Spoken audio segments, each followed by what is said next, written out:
You're listening to Music Tectonics.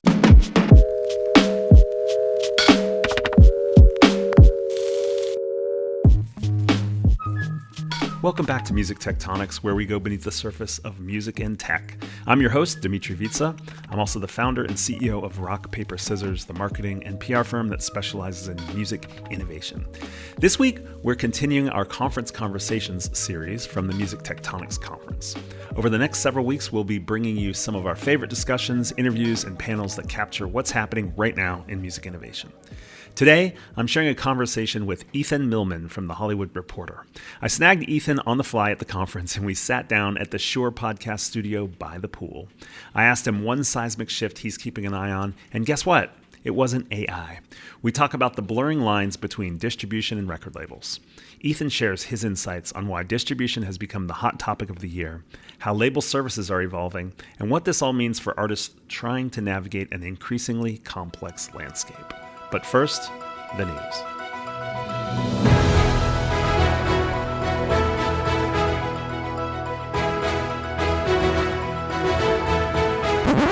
Rock, paper, scanner. And we are here with the news roundup. I'm here with Tristra New Year Yeager, our chief writer strategist. Hey, Tristra, you got some news for us? Oh, indeed. It is valuation season here in music tech world. And I'm sorry. My apologies to everyone in advance, but IPO, this was for me one of the, I found this really interesting. Ping Fong, which is the creators, the folks behind the Baby Shark video, which apparently is the most popular video on YouTube, like full stop, has gone public in South Korea with a $372 million valuation, which, wow. So, hey, it's not just AI that gets crazy valuations. It's also the creators of everyone's favorite video, and that's favorite in scare quotes. So what I found interesting. What struck you? That's what I was going to ask. Well, yeah, of course. So what I found interesting about this is how high, and you can see this in some investments in other creators on YouTube. There seems to be a real interest on the part of investors, whether we're talking like via IPO or just like more private investment in this space. And the valuations are, for me, strikingly high. I don't know Ping Fong's financials, so maybe that's a very, very reasonable valuation. I think the Wall Street Journal reported some of that they generated revenues of around $67 million in 2024. And I guess the IP has some value to investors. So I just find it's really, really interesting. Those numbers feel kind of crazy to me, but I could just be not thinking big enough about Baby Shark Well, I think it's a hopeful sign, actually. If music IP and creative IP is getting big valuations, it's a sign that there's opportunities to monetize it. Investors aren't going to put money behind this unless they think they can keep going with it. And so, it gets crazy when you start to compare investment in things that already have success versus people who are still emerging, artists and creators that are emerging. But it does show a growth in the total addressable market of music and music-related IP. Because the other thing about Baby Shark is there's so much other stuff you can sell along with it besides music. Absolutely. That is a really great and very optimistic, in the right way, perspective. And there's, there have been a bunch of announcements lately of, investment companies opening funds directly, specifically for investing in music catalog, et cetera, et cetera. So it's still a very hot market. And I think Baby Shark is saying, don't run away. Okay, I'll stop. I gotta stop it with you gotta own it, Trisha. You gotta sing it. You gotta own it. Anyone, hey, holler back at us and I will release a full Baby Shark version if you want. Wait, with your voice or with AI? Oh, with my own. Oh, okay. Maybe I can get my AI chatbot to do it. Yeah, I don't know. So the other story that was really big recently was the raise by Suno. So it is, like I said, it's valuation and raise season. So I'm looking at the Wall Street Journal, a story by Catherine Sayre. The header is AI music platform Suno valued at $2.45 billion. And this is against annualized revenue of, which is what I assume instead of, it says annual revenue, but I think what they mean is annualized revenue of $200 million. So that's a pretty impressive number. What a lot of the AI companies do is they take their best month's revenue and then they multiply that by 12 and they said, this is what we make in a year.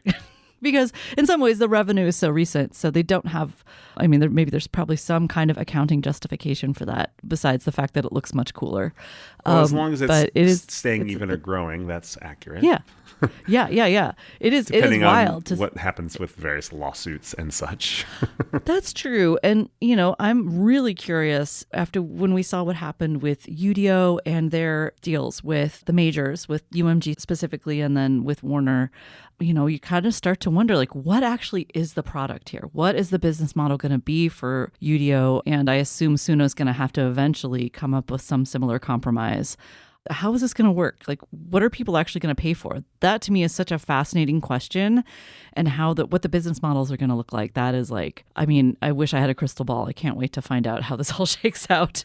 I'm curious about the Wall Street Journal article that you flagged says they raised $250 million. I'm curious in the budget that was put together to say, how are we using this money? How much of that was related to litigation? How much of that's related to licensing? Or are they still banking on the fact that they're not going to have to license, That's another fascinating question. Yeah, that's going to be so many adventures ahead in 2026.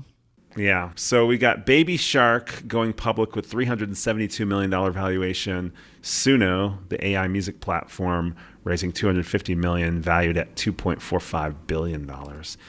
I flagged an article from Music Business Worldwide, Murray Stassen. Suno will be reading Robert Kinsel's new blog post very closely as WMG CEO vows to legislate, litigate, license in the era of AI music creation. So you have these announcements of big funding, and then you have these conversations about, well, we're not done with this conversation. We're not done with this lawsuit yet either. And I like that Kinsel just kind of just spelled it out very specifically about not just the legislate, litigate, license, which is very quotable, but also what they need, the non-negotiable principles for doing any kind of AI deals. We will only make agreements with partners who commit to license models. Okay, that makes sense. You're a label. That's exactly what this whole lawsuit and debate is about. The economic terms must properly reflect the value of music. What that is happens in the negotiations. And most importantly, artists and songwriters will have a choice to opt in to any use of their name, image, likeness, or voice in new AI-generated songs. I'm curious, does that mean that's covered by contracts with record labels? Or is there a second tier, like, oh, you sign your contract and then later you can opt in or out? It feels like sync a little bit, but it depends who owns the two sides of the rights, the recording and the publishing on that as well. Wow. Yeah, this is starting to get really complicated, Dimitri. It's been complicated from the moment it started. I got to tell you, Tristra, one of the most intriguing things, and you can read the Music Business Worldwide story. You can also link back to the Warner blog post, because the reason I mention that, because there was a couple of images, little infographics that MBW posted, one of which really caught my eye. The correlation of interactivity and economics. Basically, the point that WMG is making here, which follows along similar to what I think we heard at the Music Tectonics Startup Bootcamp, at the panel that I did with Kristen Bender from UMG at the Music Tectonics Conference. But this graphic says correlation of interactivity and economics, and it shows from left to right how much music gets paid, about 25 cents per hour. Video gets paid 50 cents per hour. Console gaming gets paid $5 an hour. Concerts gets paid $25 an hour. And so it's a less interactive to more interactive spectrum. And I guess what I'm getting at here is the labels seem to be saying we recognize the more interactive we make the music experience, the more value we can extract, the more people are willing to pay for a different type of experience. And so there's this conversation about what will make ethical AI, generative AI music successful for rights holders, labels, artists, etc. And one of the kind of theses I would say is there's a new generation of people creating music. That's one of them. But there's this other thesis of personalizing the music experience. And that's not, I don't really think they're the same thing. They meet in the middle for sure. Like you might start off by doing what used to be called a remix. You might do a generative song. You might do a personalized version. You might have Snoop Dogg or somebody sing a song to you in his voice using his melody. And then all of a sudden it's like you would pay a lot more for a personalized song maybe than just to stream it, right? Or to watch a YouTube video of it. But that's not really being a music creator, right? That's more like a light touch. It reminds me of those books where you could like upload your kid's name and they would rewrite the book with your kid's name in it, which is a pretty specific specialty product. Is that is that going to be a third category between music consumption and music creation? Yeah, I mean, it is a bridge category, right? You might start by doing that, and then eventually you might say, well, what if I did this? Well, what if I did that? What if I did that? And then all of a sudden you are making an AI-assisted song, or you're becoming a composer. Before you know it, you're like, well, I just want to use autotune now. And you're like back to where we were before this generative AI thing. Yeah, it's interesting to think about how, the way filters and smartphone cameras changed how people related to photography and images. Like, how are we going to, if you have smart volume control on your devices, like Moises offers, that you can kind of turn up things, you could totally get rid of that clarinet. You could get rid of and just have like the bass line. And you can do all sorts of crazy stuff with AI assisted volume control. That's really not that big of a jump to using a DAW and doing a remix. Like before, it was just like this huge gap, right? You had to jump to start recording music and making your own music, even as a quote unquote bedroom producer. So yeah, that gap's getting narrower. It'll be interesting to see how this conversation about interactivity, personalization, et cetera, plays out as the solution for how generative AI in music will help the industry rather than hinder it. Tristra, I've got one more article before we run, this time from Digital Music News. Ashley King, viral track I Run by Haven, yanked from Spotify over AI artist impersonation. And I think, we've talked about this on News Roundups and on Music Tectonics before. There's the songs are getting better. They really are. I'm not a big electronic music kind of pop vocal based fan, but this is a really good song. I listen, you can still find it online. It's not on the DSPs, but you can still find it online. And it's totally convincing. The thing about it that confused me, or that I'm still like asking questions, is the first thought was this a track from like an existing real artist? And then what was her name? Georgia Smith from the UK, singer-songwriter, like posted on TikTok, it's not me. But then people I thought of it as a deep fake in a sense, and the DSPs started taking it down. The creators behind Haven, the artist name, have revealed themselves, and they're like, yeah, we use all sorts of filters and stuff, and yeah, we use Suno for vocals, etc. It's unclear to me at this point, like, were they trying to copy this Georgia Smith? Were they just using Suno? Or, it's just unclear what's happened and how the DSPs made the decision that this is too AI or too fake to have on the DSPs. So I've come across some strange albums lately that are really interesting. Like, they're kind of crazy, weird, all over the place, intense, lots of different sounds, lots of different voices. And it almost feels like this must have some generative AI in the mix somewhere. Also, just for the size of their listenership doesn't quite make sense with the quality of the assets, right? And so I'm like, well, how is this possible? And I think we're going to see more and more of these mysterious sort of borderlands, like shadowy. Is it AI? Is it not AI? Where does the AI stop and the human start? Like, this question is going to really absorb, I think, the next couple of years, both philosophically and just practically. And though I'm sure, Gen Alpha or whatever will look back and be like, people argued about that? That's weird. But it's very muddy right now, right? It's all over the place. It is muddy. And the thing is, some people are not going to tell the difference, really. And then there's this new generation of artists emerging who this might be the way they make music. The trick is just all the attribution and the payments and how people get paid and where it gets shared and all that stuff. It's still emerging in real time, which is why you listen to the Music Tectonics podcast and subscribe to the Rock Paper Scanner and listen to Tristra and me and Jade and Eleanor just go through the news. Tristra, this was fun. This was a blast. Thank you, Dimitri. Did you know that this podcast is just one way Music Tectonics goes beneath the surface of music and tech? We know that innovation thrives on community and connection, so we bring innovators together with a free online event series we call Seismic Activity, and of course the Music Tectonics Conference every October in Los Angeles, and of course last but not least, meetups at major music industry events like the NAMM Show, South by Southwest, and Music Biz in Nashville. Stay on top of our schedule by getting the Music Tectonics newsletter right in your inbox.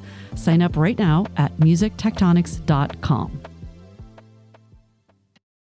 Now for our feature interview.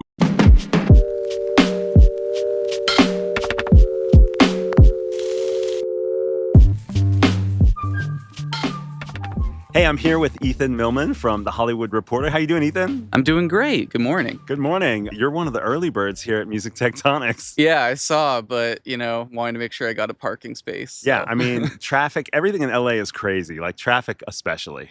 Yeah, I mean, I'm in Sherman Oaks, so I had to get through the 405. It wasn't pleasant, but we're here now, so it's great. You did it. No, yeah, planning is good. Well, it's so cool that you're coming out to Music Tectonics. I thought I would just ask you, one of the things we do is track the seismic shifts in the music industry. And I'm curious, what are some of the things that, from your perspective as a reporter, you're keeping an eye on? What are some of the big things that, when you think about the future of music and the things that are changing, that you think everyone should be paying attention to? Yeah, I know everyone brings up AI as the sort of thing. Yeah. And of course, that's the obvious answer. So I want to caveat my answer that, of course, AI is always the thing. But just to break away from just only talking about that, I've been really interested in distribution this year. Oh, really? Yeah, I mean, I think this has been kind of the year of distribution. I remember when I first started reporting on the music industry, it wasn't exactly a sexy topic. But now, I mean, between UMG, or I guess Virgin, buying Downtown and then the STEM deal, I think we're seeing a lot more of these sorts of acquisitions. But the reasoning is because I think that's where a lot of these deals are going to live in the future, like label services. That's what it's all turning toward. And when I hear more and more about the sorts of deals that artists are kind of carving out for themselves now, it's getting harder to tell the difference between distribution and what a record label is and what Absolutely. these services are. They're all kind of melding into one. And that's the topic I've been talking about with so many different people lately. Like, just what is the difference? And frankly, it's getting harder to tell. I mean, it's really all sort of becoming this very similar thing. I'm very curious what the differentiation is going to be in the years ahead. It's interesting that you bring that up, and I'm glad that we don't have to talk about AI all the time. We will be talking about AI at the conference today, but we always want to look broader than just whatever's popping, whatever the hype cycle is or the trend. And I do think AI is going to have an impact. But on the distribution front, it's almost like this is the next chapter of this self-releasing, the DIY.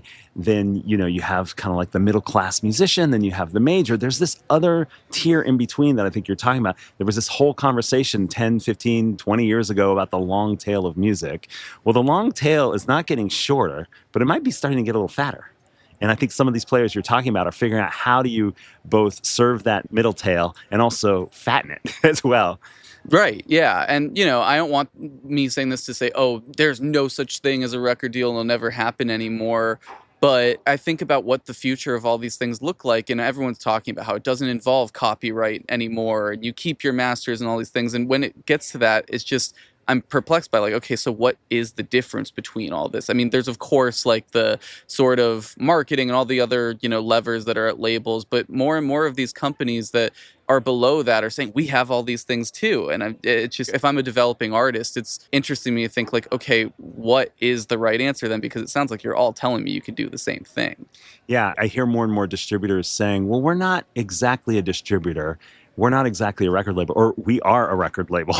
We're a new type of label. We're a tech-enabled record label, but then they have a zillion artists as well and a zillion services, and it's just like a different kind of way to arrange things. Right. I think people don't want, if you are on the distribution side, they don't want to be we're the old way of what you would think of just the paper definition of a CD baby or DistroKid of just put your music here. They don't want to be looked at that way. It's a supercharged version of something like that is what they're saying. Yeah.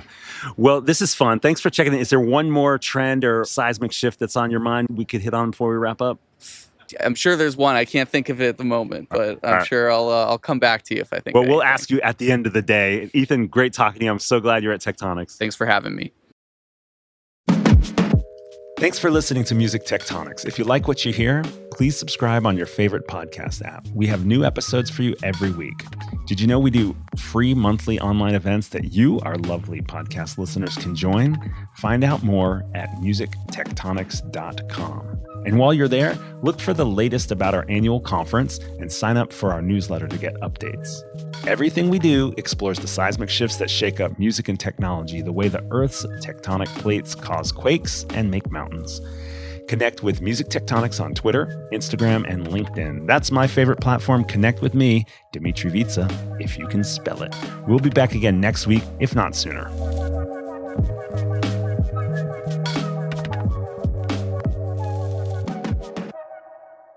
You're listening to Music Tectonics.